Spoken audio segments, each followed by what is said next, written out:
백화점을 가려고 해도 부천시로 시에서 시를 넘어가. 개항에는 백화점 같은 그런 큰 거리가 없어요? 네, 없습니다.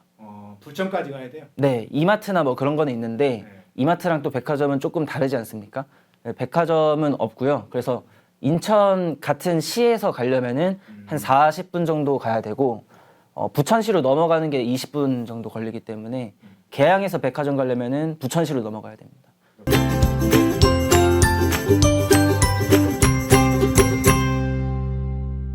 그 사이에 우리 학생의 소리 대표 이명준 대표님 모셨습니다. 고맙습니다. 안녕하십니까? 예, 직접 이렇게 방송은 처음입니다. 저하고. 네, 맞습니다. 여기 펜앤드 마이크에서 몇 번 방송을 하셨죠? 네, 맞습니다. 예. 불러주셔서 감사합니다. 예.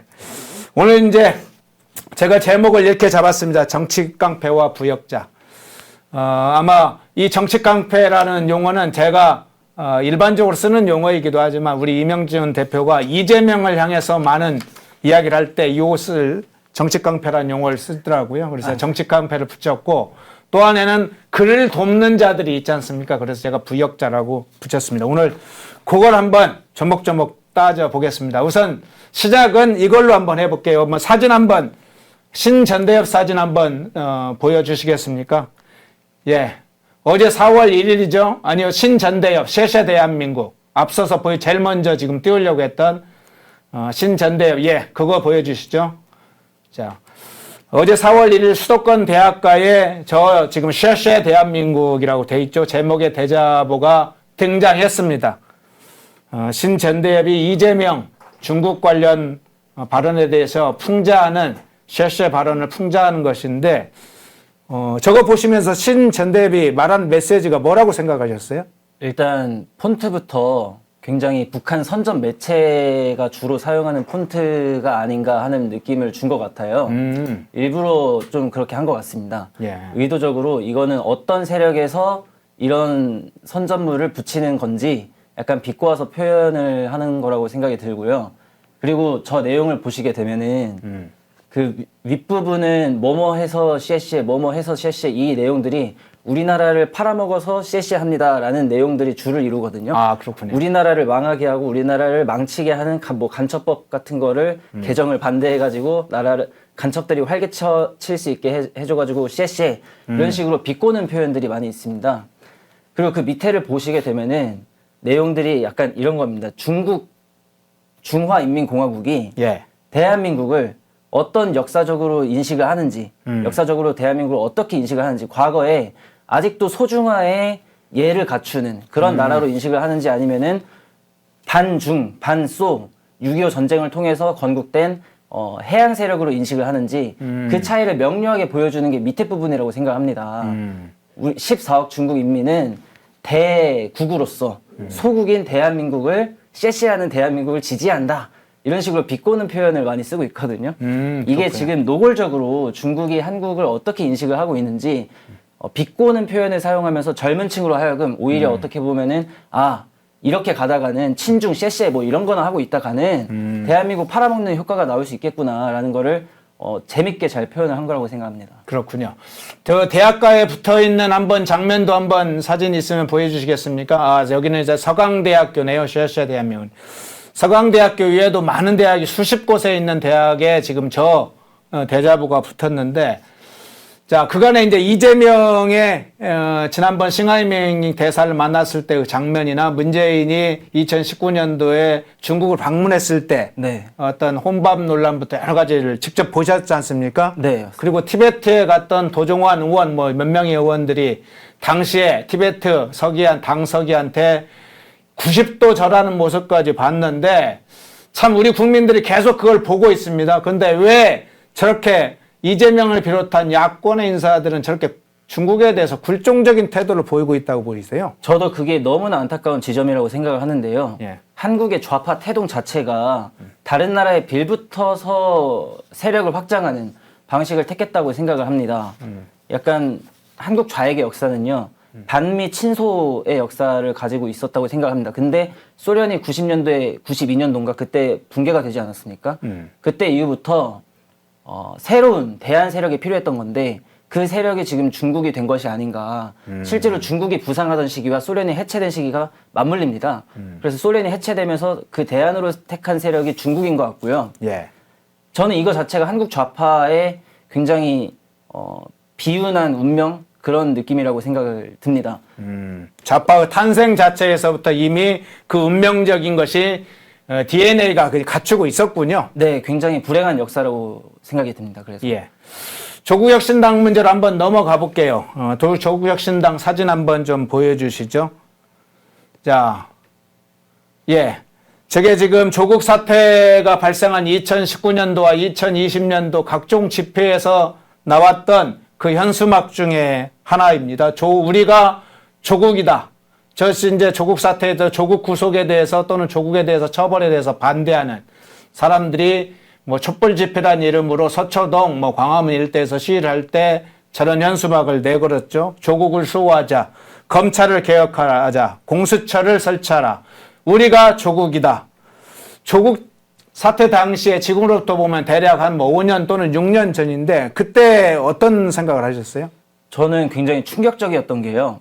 모든 것을 다 부인했었습니다. 제가 실제로 조국 그 당시에 수호하시는 분들이 주변에 좀 있었어가지고 그분들이랑 많이 대화를 할 기회가 있었었는데 그분들 특징이 뭐냐면은 검찰에서 나오는 수사 결과를 모두 부인한다는 겁니다. 예. 절대 믿지 않았습니다. 오히려 조국이 변명하는 것들을 철저하게 믿었었고 실제로 수사 결과가 드러나고 증거들이 차고 넘치는데도 불구하고 전혀 믿지를 않고 조국의 변명들을 믿어왔다라는 겁니다. 그러면서 우리가 조국이다라는 식으로 자기를 그 정치인에게 투영하는 거지 않습니까? 어떻게 보면은 이거는 의지하는 거를 넘어서 투영한다는 거는 물화일체가 된다는 거잖아요. 어떻게 보면은 그 당시에 제가 느꼈던 감정이 굉장히 섬뜩했었다 그런 느낌이 있었고 이게 저는 조국 사태를 보면서요 과거 민주화 운동도 약간 이랬을까라는 생각을 한번 해보게 됐습니다. 저는 민주화 세대에 살진 않았었잖아요.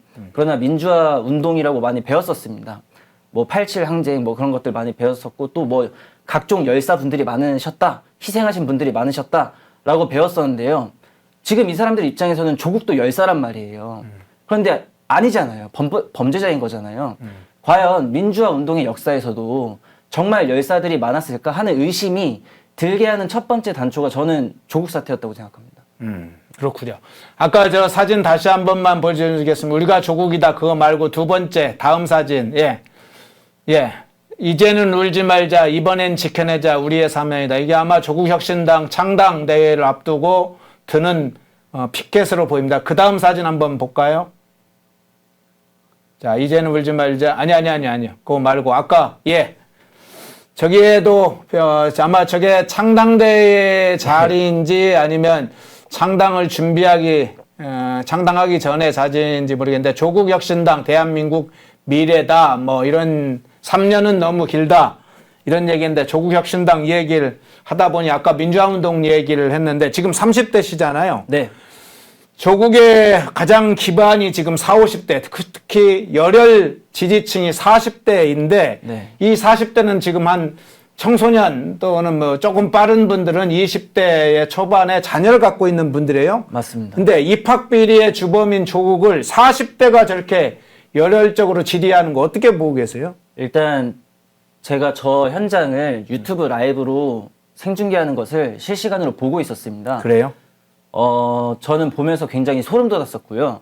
이렇게 비유하는 게 조금 과격할 수도 있겠지만은 흡사 전체주의 과거에 뭐 대표적인 것들이 많이 있지만은 마오쩌둥의 문화혁명도 있을 수 있고 뭐 나치 뭐 그런 것도 있을 수 있지만은 와 신장식 그 후보 그분이 연설하는 거 보니까 정말 제가 느낀 바에 따르면은 괴베스가 연설하는 것 같았다. 그랬어요? 그런 느낌이 들 정도로 굉장히 전체주의적인 분위기가 형성이 돼 있다라는 걸 저는 느꼈습니다. 저는 그걸 보면서 또 느꼈던 게요. 확실히 저희 세대는 지금 40, 50대 분들을 못 따라가겠구나. 가장 어떻게 보면 한국 역사 중에서 가장 정치적으로 잘 훈련된 세대가 어떻게 보면 40, 50대일 수도 있겠다. 50대에서 60 초반 정도가 이제 아마 586 세대로 분류가 되는 그런 분들일 것 같고 40대에서 50대 초반 정도가 아마 이제 497 세대라고 하는 그 90년대에 대학교를 다니신 그런 분들이 아닐까라고 생각하는데요. 제가 서울의 봄이라는 영화를 보면서요. 민주화 운동이라는 걸 공부를 하게 돼봤습니다. 그래. 네, 서울의 봄을 보면서 오히려 역설적으로 와 민주화 운동의 실체에 대해서 궁금해졌다라고 해서 공부를 하게 돼봤는데 제가 교과서에서 배웠던 민주화 운동과는 조금 차이가 있어가지고 거꾸로 읽는 민주화 운동이네요. 네 맞습니다. 예. 그래서 그때 제가 실제 그때 외신이 영상으로 찍어둔 그런 영상들 보면서 조금 충격을 받고 어떻게 보면은 대한민국에서 가장 잘 정치적으로 훈련된 세대가 저쪽이지 않을까. 그래서 아무리 자기 자식이 조금 있으면 이제 입시를 쳐야 되고 하지만 그것보다 어떻게 보면 자식을 키울 때도 부모님이 원하는 대로 좀 키우는 방향성이 있지 않겠습니까? 네. 자식들을 키울 때도 뭐 검찰 독재와 맞서 싸우기 위해 키우는 방향성도 없지 않아 있지 않을까 그런 생각을 해보게 됐습니다. 예. 뒤에 가서 한번 추가적으로 한번 30대가 생각하는 민주화 운동 또는 좌파의 생존법 이 부분을 뒤에서 한번 다시 모아서 대담을 진행해 보겠습니다. 지금 우리 이명주 대표님 어디 살고 계시나요? 저 인천 계양구에 살고 있습니다. 계양구요? 네. 그래서 이렇게 계양에 자주 이렇게 영상이 있었군요. 제가 학생회에서 이제 미리 이야기를 드렸어야 되는데 지금 이명준 대표님이 학생의 소리 대표인데 학생의 소리 TV란 유튜브가 있습니다. 여러분도 학생의 소리 유튜브, 학생의 소리 TV 유튜브 또는 학생의 소리만 검색을 해도 됩니다.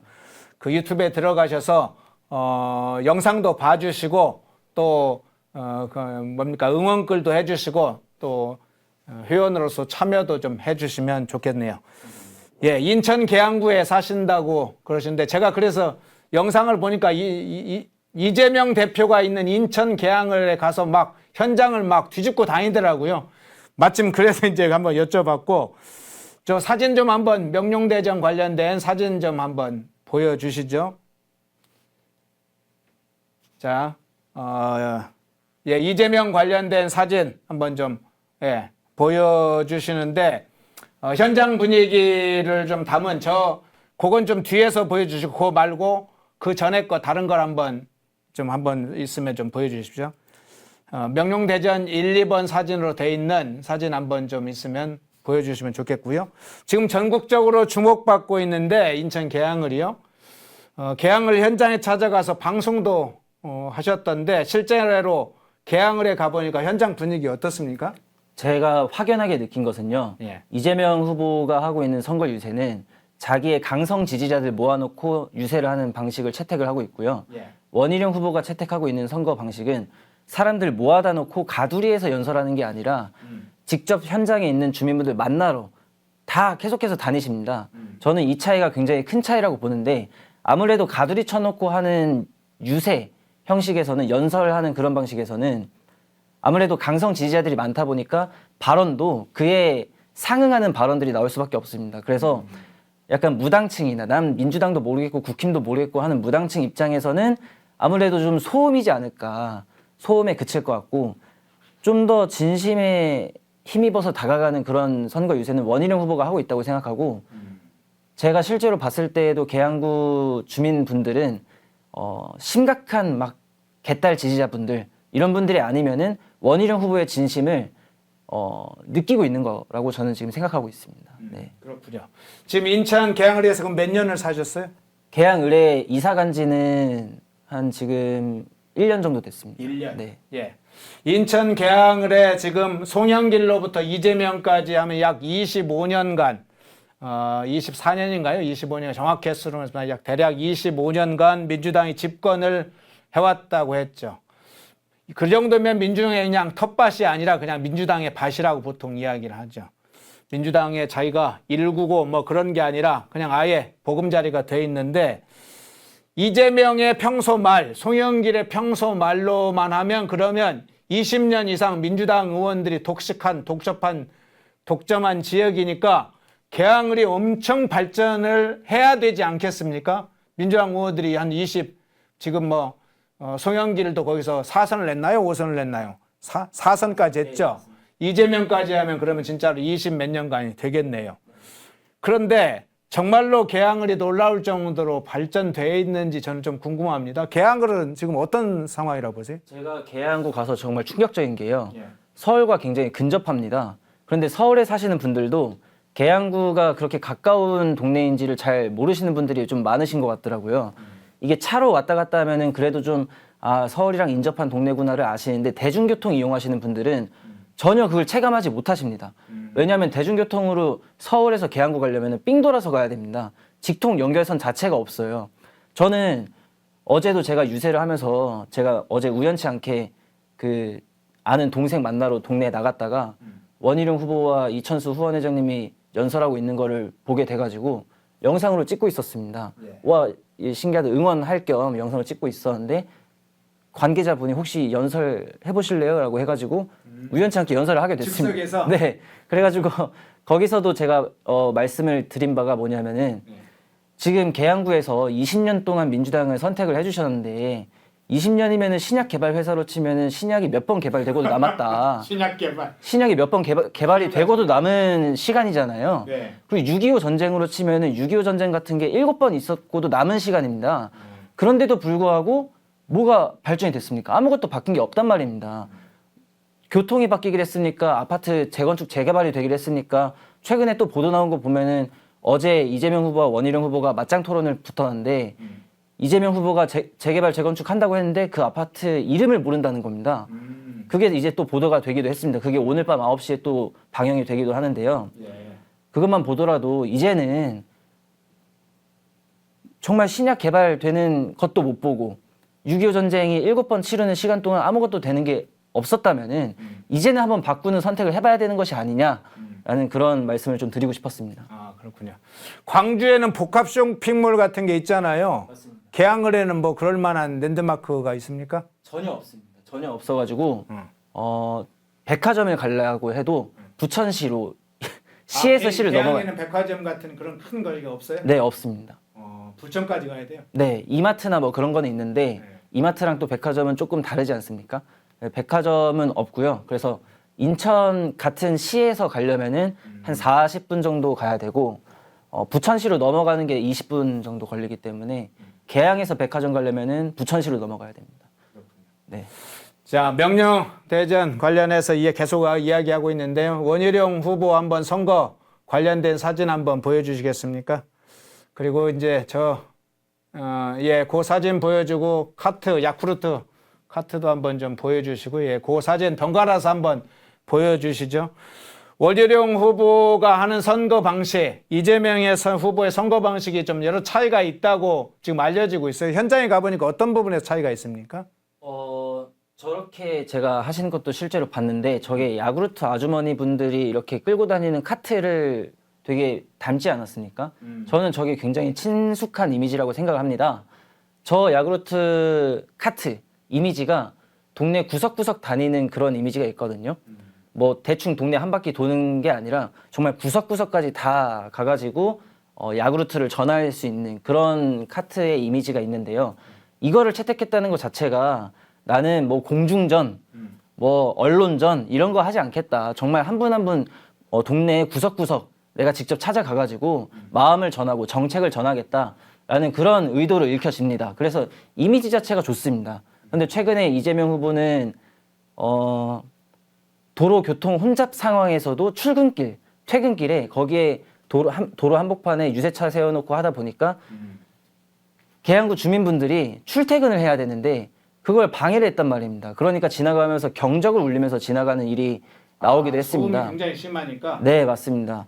그래서 이재명 후보가 선거운동하는데 난항을 겪기도 했습니다.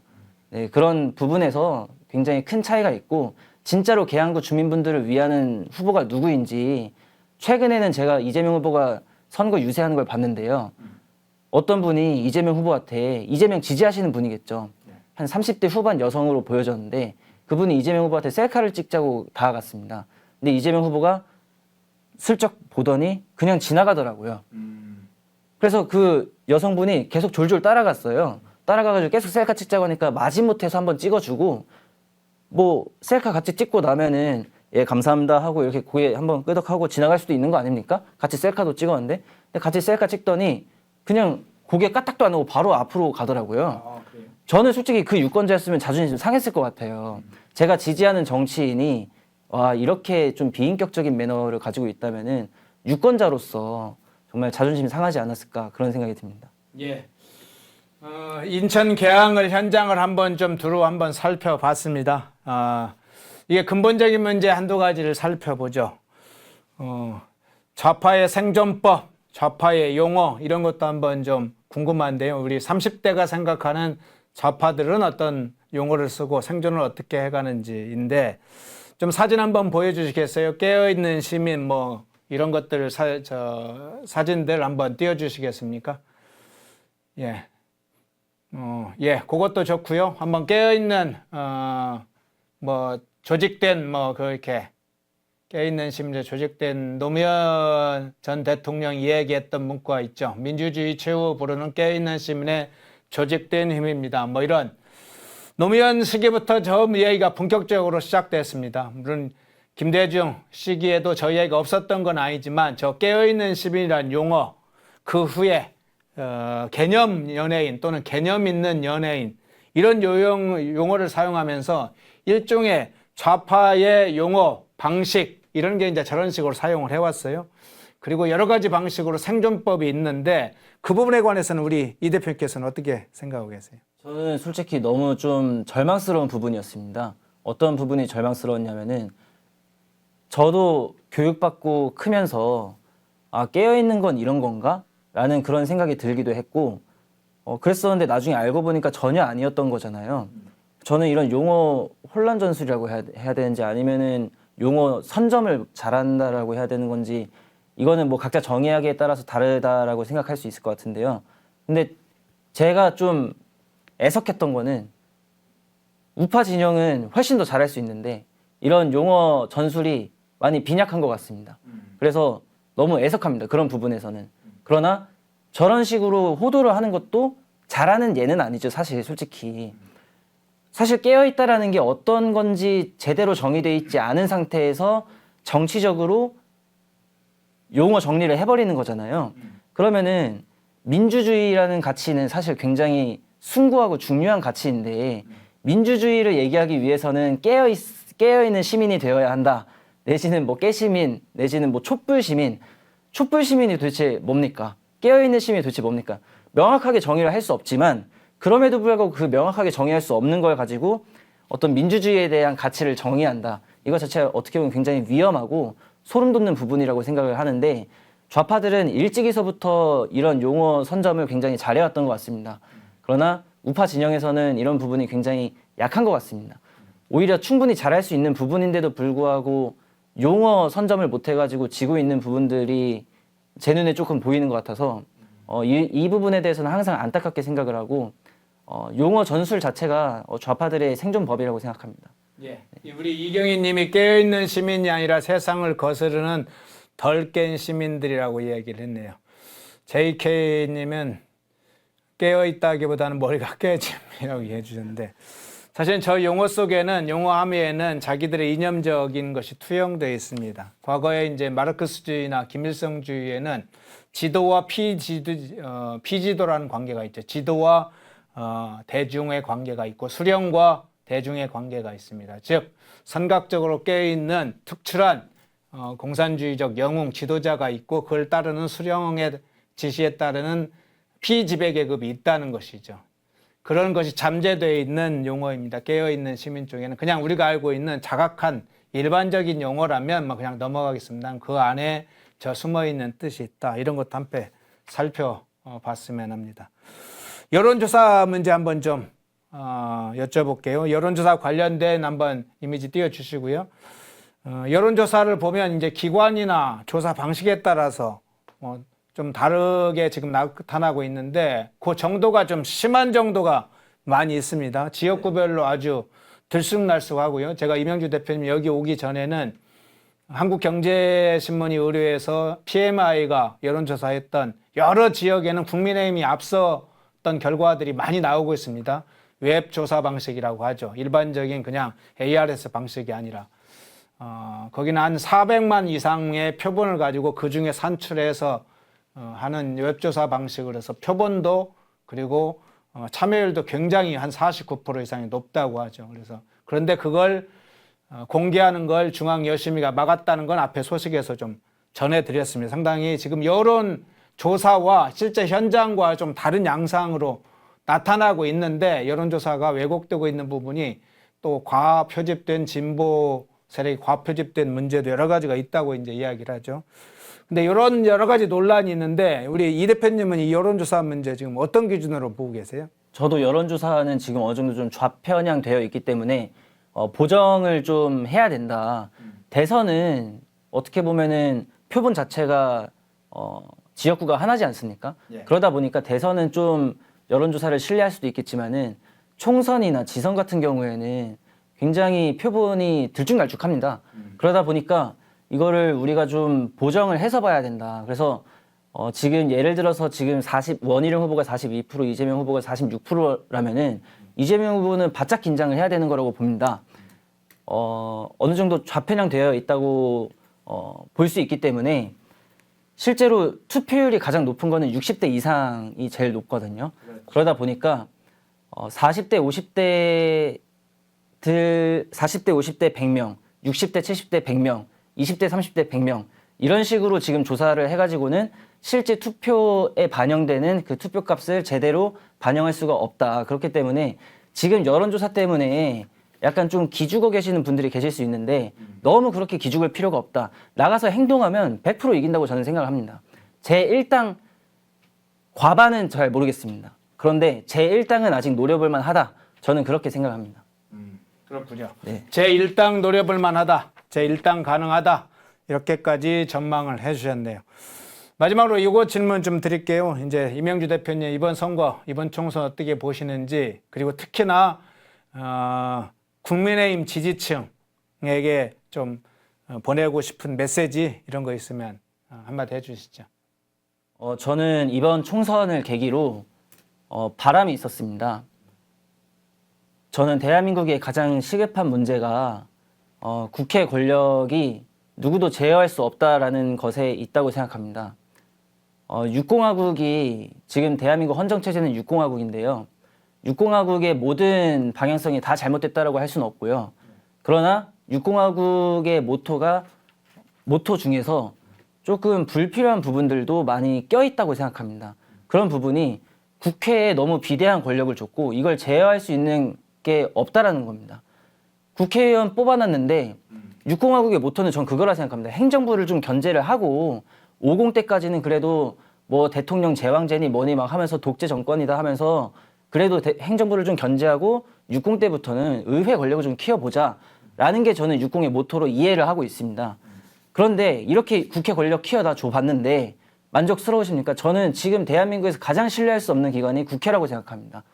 국회의원들이 말하는 거 지켜지는 게 여야를 떠나서 거의 없다고 봅니다. 그러면은 이거 어떻게 제어할 수 있느냐. 그런 거에 대한 고찰이 필요한데 이번에 한동훈 비대위원장이 운동권 청산 얘기를 했고요. 그리고 국회 특권 내려놔야 된다. 저는 이 방향성 자체는 매우 훌륭하다고 생각합니다. 근데 그것보다 좀 더 본질적으로는 국회 권력에 대해서 우리가 어떻게 제어를 해야 될지 저는 이번 총선을 계기로 대한민국이 이런 거에 대해서 다시 한번 되돌아볼 수 있는 계기가 됐으면 좋겠다.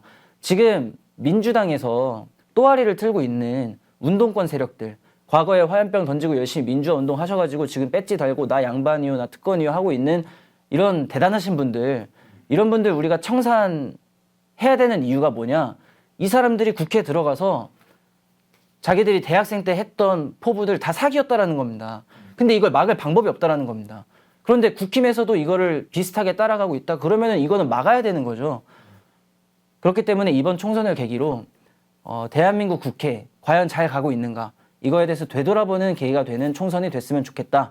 네, 그렇게 생각을 하고 있습니다. 예, 오늘 학생의 소리 대표 이명준 대표님 모시고 조국과 관련된 얘기, 이재명 지금 원희룡 후보가 격전지 싸우고 있는 얘기, 그다음에 쉐쉐 대한민국 대자보 관련된 얘기 여러 것들을 좀 두루 살펴봤네요. 인천 개항을 해서 현장에서 뛰고 있는 또 우리 학생의 소리 대표 응원 바라고 유튜브 실제 학생의 소리에 들어가셔서 꼭 좀 같이 시청해 주시고 응원해 주시면 고맙겠습니다.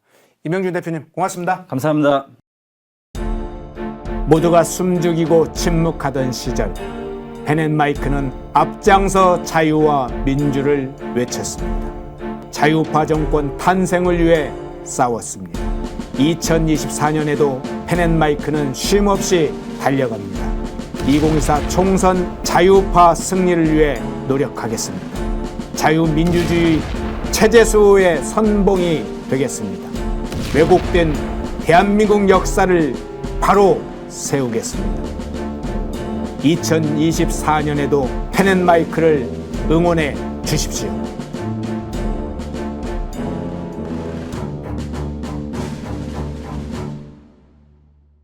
인터넷 검색창에 펜앤마켓을 검색해 주세요. 펜앤마켓은 펜앤드마이크 구독자분들을 위한 종합 쇼핑몰로 좋은 상품으로 온라인 최저가를 목표로 하는 마켓입니다. 많은 관심과 사랑 부탁드립니다.